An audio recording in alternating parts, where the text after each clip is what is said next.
Viva light, ó, fica tranquilo. Aleluias. Mas aí o que acontece? Se fosse nos dias de hoje, quando Jesus... Aqui, ó, Jesus falou que tinha que ir para Jerusalém, ser morto. Por quê, meus irmãos? Jesus veio para um propósito, ele veio para morrer pelos nossos pecados. Então ele tinha que morrer. Mas se fosse hoje, muitos... Ah, não, tá repreendido. Jesus não vai. Que é isso, Jesus? Não, não vai não, Jesus. Tá errado, tá errado. É como o Pedro estava falando aqui.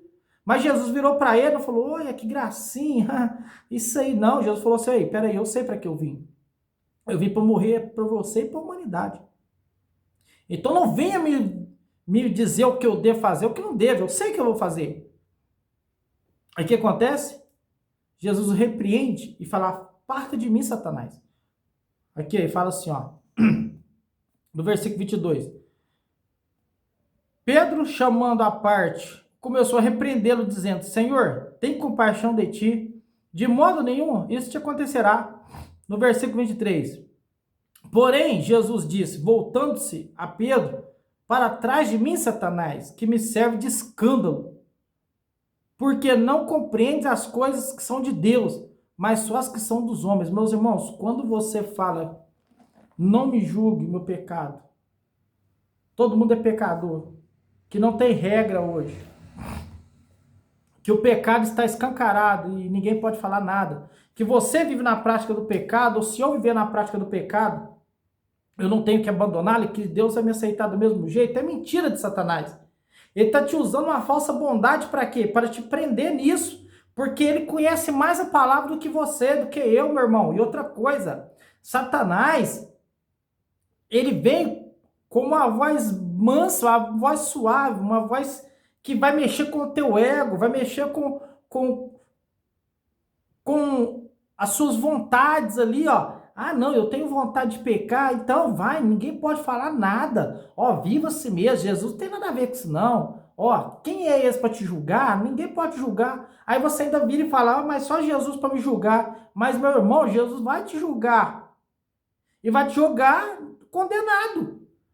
Se você não abandonar as suas práticas, viver um cidadão celestial e entrar em Jesus, se conectar com Jesus para poder te livrar de toda a imundícia que está dentro de você, mesmo porque a maior luta que o ser humano tem é contra os próprios desejos, os próprios pecados. E se nós não combatermos o nosso pecado, meu irmão, nós não herdaremos o reino do céu. E eu quero dizer para você que Deus odeia o pecado. Que Deus não é a favor do pecado. E que se nós não arrependermos dos nossos pecados, abandoná-los, nós não somos cidadãos celestiais. Quero trazer um versículo para você aqui. Ó, vamos lá. Vamos lá, Isaías 59, versículo 1 a 2, ó. A Bíblia lá diz assim, ó. A mão do Senhor não está encolhida para que não possa salvar, nem os seus ouvidos agravados para que não possam ouvir. Mas vossas iniquidades fazem divisão entre vós e o vosso Deus, e os vossos pecados encobrem o seu rosto de vós para que não vos ouça. O que está dizendo aqui? Que Deus odeia o pecado. Que o pecado faz separação entre nós e Deus. Então, como assim? Deus quer só meu coração, Deus não tem problema. Deus não está preocupado se eu vivo pecando. Ele compreende, ele entende. Meu irmão, ele não entende. Se você diz que é um cristão, diz que conheceu Jesus, você não pode mais viver nessa prática. Se você errar, confesse, abandone e vai alcançar misericórdia. Caso contrário, continua nessa prática para você ver. Irmão Juliano, não consigo. Irmão, quando você fala que não consegue, você está dizendo que o Espírito Santo é mais fraco, é menor do que os seus desejos, mas o Espírito Santo é maior que isso tudo. O Espírito Santo ele veio para nos convencer do pecado, da justiça, do juízo que há de vir sobre toda a terra. Então não vem com essa conversa para mim que você não consegue vencer o pecado. Você sozinho não. Mas se você se render a Cristo, ter uma comunhão com Cristo, se converter realmente a Cristo, Ele como Senhor da tua vida, É impossível você viver na prática do pecado. Vamos lá, um segundo texto, Romanos. Eu quero que você abra a tua Bíblia e siga comigo. Ó, livro de Romanos. Romanos, capítulo 3. Vamos lá. Romanos, capítulo 3, versículo 10. Vamos estar aprendendo, meus irmãos, dentro da palavra. Dentro da palavra de Deus. Deixa eu achar aqui. Romanos, capítulo 3, versículo 10. Vamos lá. Romanos 3, 10. Nós vamos ler Romanos 3, versículo 10, 11 e 12. Depois o 23, o 24, 25 e o 26. Então vamos lá. Romanos 3, versículo 10. Como está escrito, não há o justo nenhum sequer. Versículo 11. Não há ninguém que entenda. Não há ninguém que busque a Deus. Versículo 12. Todos se extraviaram e juntamente se fizeram inúteis. Não há quem faça o bem, não há um sequer. Versículo 23. Porque todos pecaram e destituídos estão da glória de Deus. Versículo 24. Sendo justificados gratuitamente pela sua graça, pela redenção que há em Cristo Jesus. Nós só podemos ser salvos se nós nos rendemos a Cristo, porque Cristo se rendeu ao Pai. Cristo se fez pecado para que Deus apartasse a saída de nós, das pessoas que aceitarem a Cristo, mas não foi de graça, meus irmãos. O próprio Deus puniu o Filho por causa do pecado da humanidade. 25. A quem Deus propôs para propiciação pela fé no seu sangue para demonstrar sua justiça. Tá vendo? A justiça de quem? De Deus. Pela remissão dos pecados anteriormente cometidos sob a paciência de Deus. Tá falando assim, aqueles pecados que foram cometidos sob a paciência de Deus, Deus puniu Jesus por isso. Para demonstração da sua justiça, versículo 26. Nesse tempo presente, para que ele seja justo e justificador daquele que tem fé em Jesus Cristo. Qual que é a fé em Jesus Cristo? Eu era pecador. O que acontece? Jesus não pecou. Jesus tomou os pecados que eu cometi, que eu andei, que estava diante de Deus, que Deus estava irado com eles, e jogou sobre ele. E o que acontece? Deus, em vez de punir eu porque o meu pecado, por causa do meu pecado, porque a Bíblia diz que o pagamento do pecado é a morte, que a ira de Deus, ela se manifesta contra o pecado. Quando Jesus pega o pecado e põe sobre si daqueles que o aceitam, Deus puniu ele. Deus puniu ele. E todos aqueles que aceitaram Cristo não vão mais sofrer a punição, porque Cristo já foi punido no nosso lugar. Glória a Deus. Deus é maravilhoso, né? Então, é impossível vivermos na prática do pecado. É impossível dizermos ser de Cristo e andamos em iniquidade. É impossível. Aqui, ó, vamos mais um aqui. Romanos 6, versículo 21, 22 e 23. A Bíblia diz assim. Romanos 6, versículo 21 ao 23. E que fruto tinhas então das coisas de que agora vos envergonhais? Porque o fim delas é a morte. Mas agora, libertos do pecado e feitos servos de Deus, tendes vosso fruto para santificação e por fim a vida eterna. Porque o salário do pecado é a morte, mas o dom gratuito de Deus é a vida eterna, por Cristo Jesus, nosso Senhor. Tá vendo o que eu estava te falando aqui agora? Nós já estávamos caminhando para o pecado, com o pecado indo para o inferno, porque aqui falou, ó, mas agora, e que fruto tinhas? Ele falou, o que você fazia antigamente? Vivia na prática do pecado, ó. Que fruto tinhas então das coisas que agora vos envergonhais? Ele está falando, você agora, quem está em Cristo, meu irmão, se envergonha do pecado que cometeu, se envergonha quando comete pecado. Porque o fim delas é a morte. O pagamento do pecado é a morte. Aí fala assim, ó, no versículo 22, mas agora você está liberto do pecado, eu estou liberto. O Espírito Santo me libertou, Jesus me libertou. Se o Filho verdadeiramente te libertar, verdadeiramente sereis livre. Então, se o Filho me libertou do pecado, como que eu vou viver na prática do pecado? Aí fala assim, ó, e feitos servos de Deus, tendes vosso fruto para santificação. Eu vivia na prática do pecado, agora com Cristo eu vou viver a santificação. O que é a santificação? Eu vou usar minha vida para glorificar aquele que me salvou. Porque eu quero ser mais parecido com ele. Ele é santo, então eu quero me santificar mais. Não por causa de medo de ir para o inferno, porque eu amo. Eu sou grato a ele, né? No versículo 22, mas agora libertos do pecado e feitos servos de Deus, tendes vosso fruto para a santificação e, por fim, a vida eterna. Porque o salário do pecado é a morte. O salário do pecado, meu irmão, é a morte. Ah, não me julgue, então tá bom, mas o salário do pecado é a morte. Mas o dom gratuito de Deus é a vida eterna. Por Cristo Jesus, nosso Senhor. Você está entendendo? Então, meu irmão, como vivemos na prática do pecado?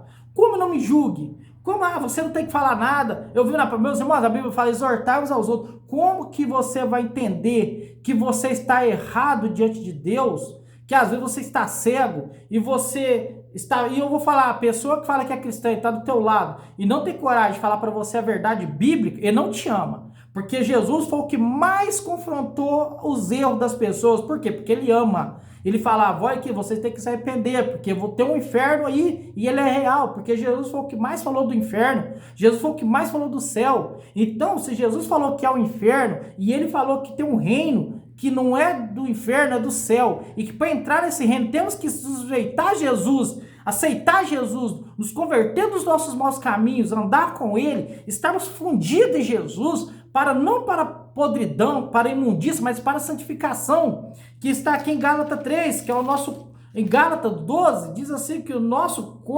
verdadeiro culto a Deus é corpo, alma e espírito. Não é só teu coração. Aleluias.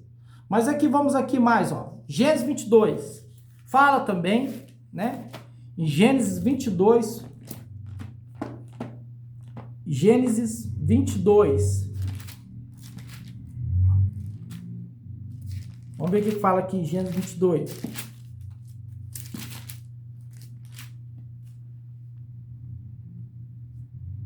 Aqui, meus irmãos, Gênesis 22, ele está mostrando, Deus pediu o filho de Isaac. Isaac é o filho da promessa, é o filho que nasceu de Sara e Abraão, Sarai e Abraão. E o que acontece? Deus pediu esse filho para ele, o único filho que ele tinha, filho da promessa. Aí a Bíblia diz que esse acontecimento tipifica Cristo depois, bem futuramente, morto na cruz.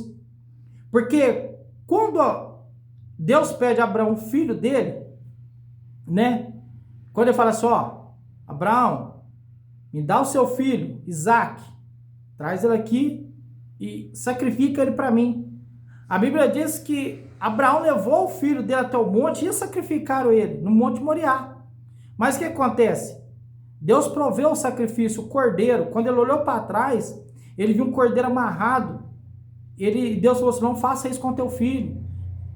Agora eu sei que você é fiel a mim, e por você agora será bendita toda a nação da terra. Aí o que acontece? Pela fé, meus irmãos, nós somos descendência de Abraão. Porque ele falou que faria de Abraão uma grande nação. Nós somos nação de Deus. Nós somos nação de Abraão pela fé. Nós somos nós somos, meus irmãos, uma nação eleita através de Abraão pela fé.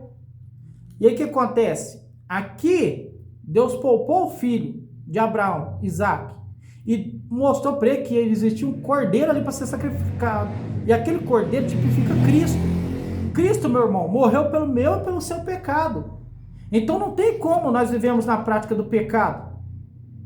O reino de Deus, meus irmãos, não é só comida nem bebida, mas é gozo, paz, amor, mansidão, longanimidade, benignidade. Gênesis 3,15. Vamos lá. Estou terminando. Gênesis 3,15. Porém, inimizade de ti e a mulher, entre tu e tua semente, e a semente dela, esta te ferirá a cabeça, e tu lhe ferirás o calcanhar. Por que Jesus tinha que ir para a cruz? Para se cumprir isso aqui que foi dito sobre ele. Se ele não vencer Satanás em vida, se ele não vencer Satanás como homem, se ele não fosse santo, ele não poderia, meu irmão, pisar na cabeça de Satanás, que ele vai fazer isso. E outra coisa, a morte seguraria ele, porque o pagamento do pecado é a morte. A morte, meu irmão, é um espírito maligno, é um demônio. Vai ser uma das últimas coisas que Deus vai destruir, que é a morte. Mas o que acontece? Jesus foi perfeito. Tanto que a morte não pôde segurá-lo. E outra coisa, a morte não matou Jesus. A Bíblia é bem clara dizer que Jesus deu o teu espírito, entregou o espírito ao Pai e pegou de volta. Então ele venceu a morte. Ele venceu a morte. Ele venceu este mundo. Ele venceu o pecado. Agora, deixa eu te falar uma coisa para você. Se Jesus foi entregue por causa dos nossos pecados, se ele foi morto por causa do nosso pecado, se Deus odeia o pecado, então seria uma incógnita nós vivermos na prática do pecado. Porque Deus não muda. E para fechar, Isaías 53. Para terminar. Eu tô te mostrando isso para você rever seus conceitos sobre viver na prática do pecado, sobre você dizer que é um cristão, mas você não teve mudança, você precisa se converter, você precisa conhecer Jesus. A Bíblia aqui, Isaías 55, versículo 6, diz assim, ó, buscar o Senhor enquanto se pode achar, invocai-o enquanto está perto. Jesus está perto. Jesus está aqui. Invoque ele, clame para ele, entregue seus caminhos a ele, pede a ele para te ajudar, que eu te garanto que ele vai fazer você vencer você, a prática do pecado, vencer a sua natureza humana. Mas aqui Isaías 53 diz assim, fala sobre a crucificação de Cristo, né? Aqui, ó, começa com a pergunta, quem deu crédito à nossa pregação? Quem está dando crédito para essa pregação que eu estou fazendo aqui agora?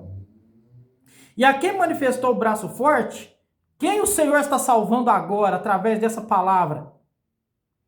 Porque foi subindo como renovo, perante ele como a raiz de uma terra seca, não tinha parecer nem formosura. Aqui estão dando as descrições de Cristo, indo para a cruz. E olhando para ele, nenhuma beleza víamos para que o desejássemos. É lógico, Jesus estava todo transfigurado.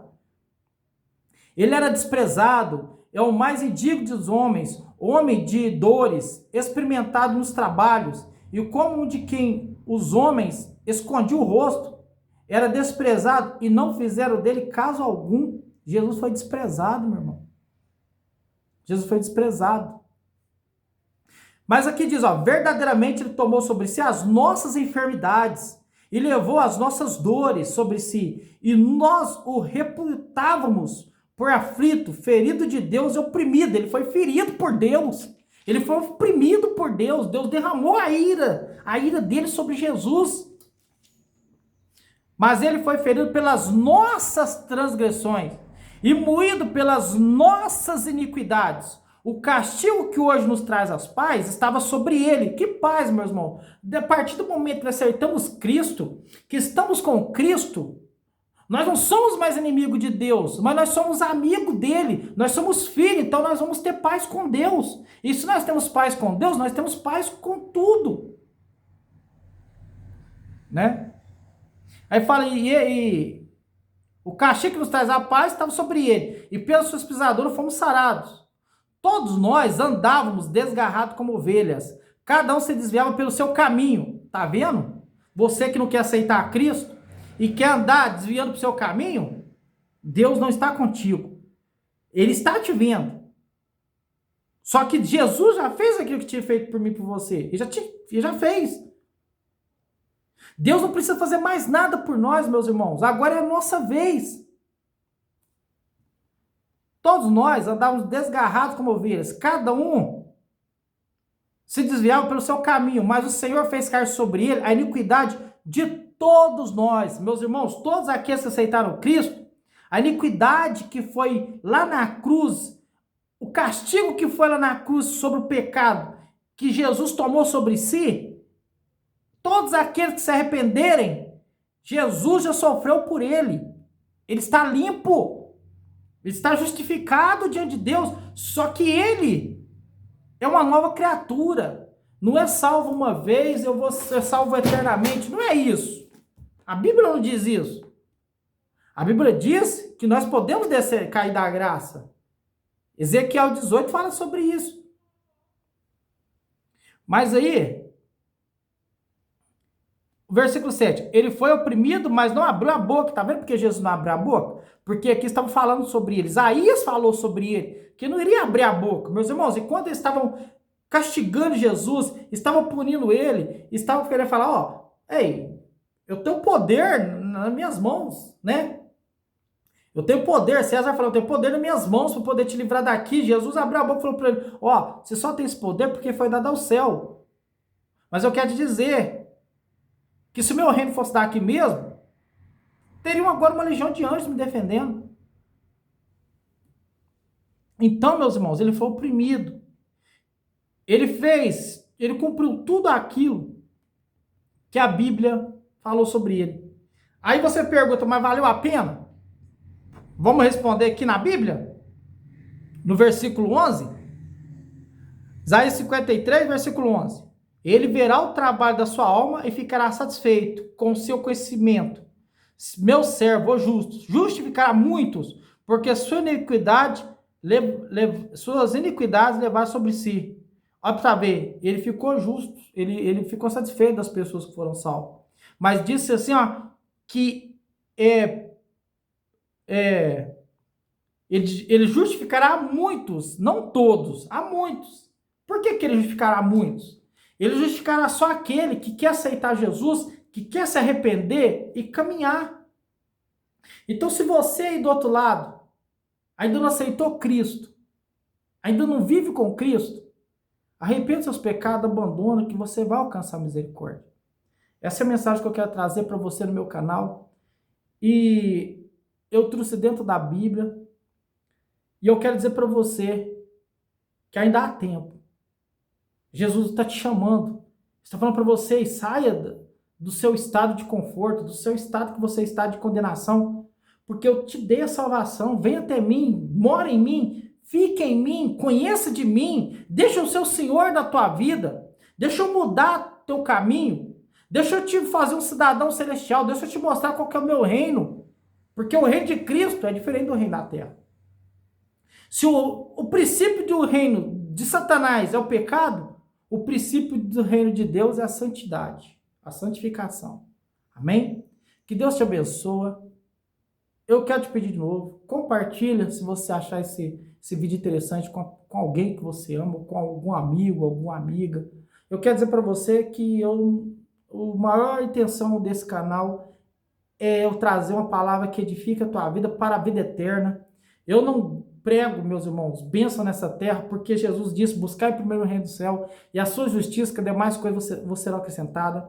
A própria Bíblia diz em Deuteronômio 28, que se você anda com Deus, as bênçãos te acompanham, mas se você não está com Deus, as maldições continuam na tua vida. Então, meus irmãos, entregue seu caminho ao Senhor, confia nele e tudo ele fará. Amém? Que Deus abençoe cada um de vocês, compartilhe esse vídeo, inscreva no canal. Eu tenho postado muitos vídeos lá. Eu espero que os vídeos sejam vídeos que falem o teu coração, porque o intuito é falar a verdade para você. E a maior emoção que eu tenho é quando uma alma se arrepende. Ou quando a alma se arrepende dos seus pecados. Quando a pessoa vê que existe alguém realmente falando para ele algo verdadeiro, porque eu amo. Porque Jesus, meu irmão, o amor que Deus derramou no nosso coração não é um amor mentiroso, que passa a mão nas coisas erradas. Porque o amor e a justiça andam junto. Amém? Que Deus abençoe a sua vida, a paz do Senhor. Fica com Deus.